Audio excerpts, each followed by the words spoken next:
ہم اس دنیا میں کیوں آئے ہیں؟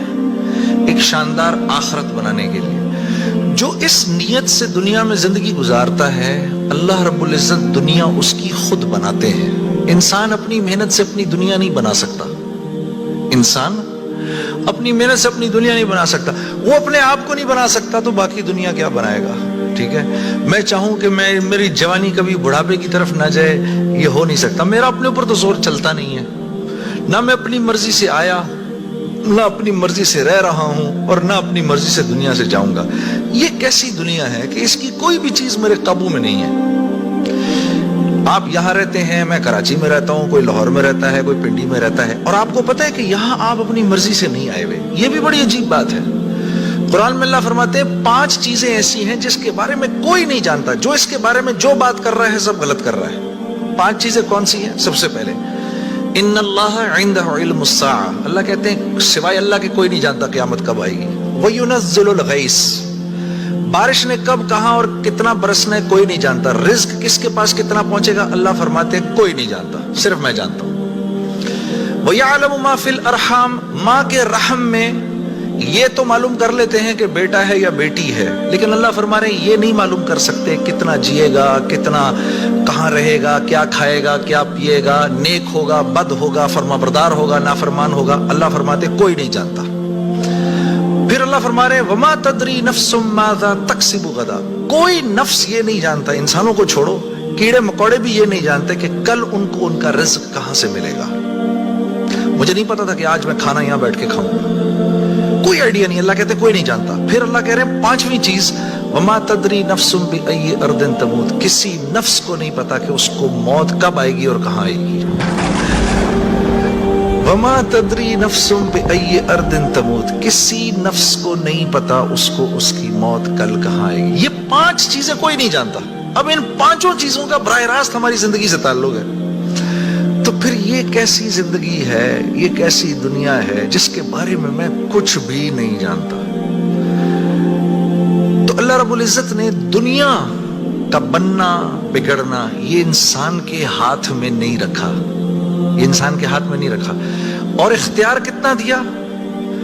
ہم کہتے ہیں نا بھائی انسان کو اختیار ہے، بھائی اختیار کتنا دیا؟ اختیار اتنا دیا، کسی نے حضرت علی کرم اللہ وجہ سے پوچھا کہ حضرت یہ میرے پاس دنیا میں کتنا اختیار ہے؟ کہا ایک ٹانگ اٹھاؤ اپنی، تو اس نے اپنی ایک ٹانگ اٹھا لی۔ کہا جی دوسری اٹھاؤ، کہا جی وہ نہیں اٹھا سکتا۔ کہا بس اتنا اختیار ہے تیرے پاس، انسان کے پاس اتنا اختیار ہے۔ اور جو اختیار ہے وہ کیا ہے یہ جاننا بڑا ضروری ہے، انسان کے پاس کیا اختیار ہے۔ اللہ نے انسان وہ واحد مخلوق ہے پوری کائنات میں جو اپنی جان کے استعمال کو بھی جانتی ہے اور چیزوں کے استعمال کو بھی جانتی ہے۔ انسان کے علاوہ اور کسی مخلوق کو یہ نہیں پتا کہ میں نے اپنی جان کو کیسے استعمال کرنا ہے اور چیزوں کو کیسے استعمال کرنا ہے۔ گھوڑے کو نہیں پتا کہ میں نے اپنے آپ کو کس کام میں لگانا ہے اور میں نے بکری کا کیا استعمال کرنا ہے۔ بکری کو نہیں پتا کہ میں کس کام کے لیے دنیا میں آئی ہوں، اس کو کوئی آئیڈیا نہیں ہے کہ بلی کا میں نے کیا استعمال کرنا ہے۔ ٹھیک ہے، انسان وہ واحد مخلوق ہے جس کو اللہ نے یہ شعور دیا فَأَلْهَمَهَا فُجُورَهَا وَتَقْوَاهَا۔ اف میرے دوستو، یہ وہ آیت ہے وَنَفْسٍ وَمَا سَوَّاهَا۔ اچھا چل کسی کی قسم نہیں مانتا تو میرے بندے مجھے تیری جان کی قسم، فَأَلْهَمَهَا فُجُورَهَا وَتَقْوَاهَا۔ کل قیامت کے دن آگے مجھے نہیں کہنا یا اللہ مجھے نہیں پتا تھا سیاہ کیا ہے اور سفید کیا ہے، مجھے نہیں کہنا کل یہ قیامت کے دن، کیونکہ فَأَلْهَمَهَا، الہام کیا ہے میں نے تجھے، الہام کیا ہے، اچھائی اور برائی کا فرق میں نے تیرے اندر ڈالا ہے اور یہ ڈال کے تجھے دنیا میں بھیج دیا ہے۔ جیسے کوئی بھی معاشرہ ہو اس میں سچ اچھا سمجھا جاتا ہے، جھوٹ برا سمجھا جاتا ہے، چاہے وہ مسلمانوں کا معاشرہ ہو چاہے غیر مسلموں کا ہو۔ بے ایمانی ہر معاشرے میں بری سمجھی جاتی ہے، ایمانداری ہر معاشرے میں پسند کی جاتی ہے۔ راست بازی، سچائی، بینگ اپ رائٹ، یہ ہر معاشرے میں پسند کیا جاتا ہے، اور ظلم ہر معاشرے میں برا سمجھا جاتا ہے، جسٹس ہر معاشرے میں اچھا سمجھا جاتا ہے، قتل ہر معاشرے میں برا سمجھا جاتا ہے۔ تو اللہ پاک فرما رہے یہ چیزیں دے کے میں نے تمہیں دنیا میں بھیجا ہے، میں نے تمہیں تمہاری جان کا استعمال بتا دیا، چیزوں کا استعمال بھی سکھا دیا۔ تو یا اللہ میں نے جان کا کیا استعمال کرنا ہے، میں نے جان کا کیا استعمال کرنا ہے۔ ہاں تو تو اللہ پاک فرما رہے قد افلح من زکاہا، تو نے اپنی جان کا تزکیہ کرنا ہے تو تو کامیاب ہو جائے گا۔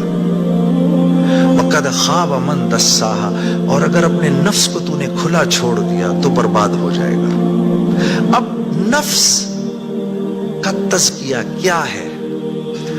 نفس کو ہر اس چیز سے روکنا جس کو اللہ نے منع کیا ہے، یہ نفس کا تزکیہ ہے۔ سامنے نام میرا مورد ہے، اب نہیں دیکھ سکتے اس کو، ہاں وہ سامنے سے آئی، نظریں جھکا لی، اب نظریں جھکا لی اسی لمحے پچھلے سارے گناہ معاف ہو جاتے ہیں، اور اللہ ایمان کی وہ حلاوت دیتے ہیں جو آپ نماز میں محسوس کریں گے۔ پھر آپ نہیں کہیں گے کہ جی میں نماز پڑھتا ہوں میرا تو دھیان ادھر نکل جاتا ہے، پھر آپ نہیں کہیں گے۔ کان کو ہر وہ چیز سننے سے روکنا جس کو اللہ نے منع کیا، ہر اس چیز کو سننا جس کا حکم دیا۔ ہاتھ کو ہر اس جگہ استعمال کرنا جس کا حکم، ہر اس چیز سے روکنا جس سے منع کیا۔ تو نفس کا تزکیہ اللہ فرما رہے ہیں جب تم دیکھ دیکھ کر میری رعایت رکھ کے زندگی گزارو گے تو تم اس دنیا میں کامیاب ہو جاؤ گے، اور تمہیں کامیاب کون کرے گا؟